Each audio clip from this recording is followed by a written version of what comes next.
buyer's agents, right? They have this situation now, as I said earlier, where they have to develop a presentation that justifies the services that they're going to be having to charge, whereas before it was an easy button. Listing agent negotiated that for you. And how can they, and how do you suggest that they bring loan originators into the fold to help them in their efforts through true partnership to become more successful? So first off, there couldn't be a better time. And I don't think it's just the loan officer. That realtors right now, in order to substantiate their commission and substantiate and again, this buyer agreement isn't just about the commission. There's an exclusivity or non-exclusivity element to it. You got to, is the buyer hiring you for time or just one house? So there's a lot of components. There's more than one component to this buyer agency agreement. It's a list of services, it's commission that they're going to pay, whether it's exclusive or non-exclusive. So it's beyond that. So how do you bring value into that? I call it, you have to monetize the commission, right? You have to monetize the reason to sign this thing. It's not just because you have to, even though you don't have to.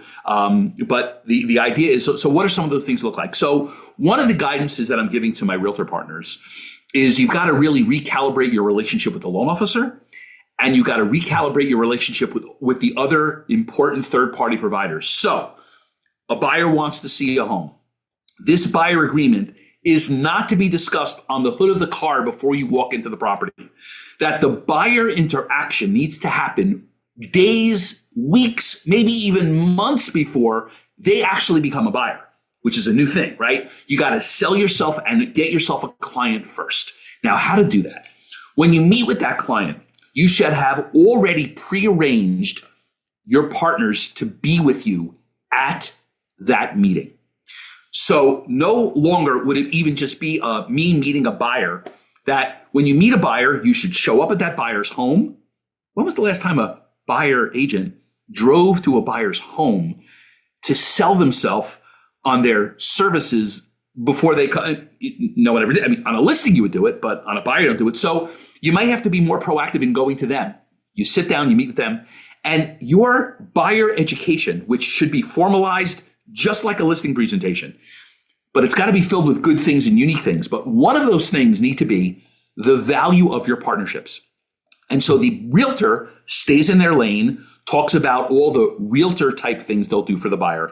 But then during the conversation, they could have it on Zoom, have it with them. I don't think physically, you don't want 10 people to show up, but have your partners be available to pop on during that presentation to share some of their value added benefits that they bring to the table. For example, the loan officer can do a quick education with the buyer on some unique things that maybe they can even talk to the buyer about the buy downs, talk to the buyer about concessions, talk to the buyer about all that maybe talk to the buyer about tiered interest rate pricing. Maybe talk to them about a credit analysis to maybe push their score up 1 point. That might push them to another tier that might save them an eighth or a quarter on the rate. Bring lots of value-added benefits during this presentation. Then, if you're in an attorney-driven state, have the attorney pop on and make a little 5 or 10-minute little presentation with some money-saving ideas that buyer can listen to. And then maybe bring in a home inspector that might pop in to that meeting and talk about some of their strategies that might be a financial benefit to them. And you can bring in all the relevant players actually in a live, immersive, interactive conversation that could be no longer than 1 hour, but it encompasses all the players. Now, if I'm a buyer and I'm sitting there and I'm trying to determine, should I even hire this person? It's no longer hiring the agent. You are hiring a team. And you've got to make sure your team members are well rehearsed. You've got to interview your team members. Make sure your team members are on board with you. Find out what your team members' value-added benefit are. If the only thing that your loan officer can bring to the table is, I'm going to return your phone calls. No. I don't think that's value add. I think that's value expect. If the attorney says, I'm going to fight hard for you, and that's the only thing they bring to the game, you've got to have each one of your partners with a value-added benefit that you can have them articulate. And so now this person knows that for whatever commission they're investing in you, they're getting a they can see a return or a theoretical return of what that money might look like. And that's the path to, I think, what buyer agency is going to look like. And so, again, the realtor has this opportunity to create this real immersive team environment. And I think loan officers and even all the third party players now, if their realtor doesn't know how to do it, play a role in helping coordinate that. And the teams need to be tight. Everyone needs to be well rehearsed.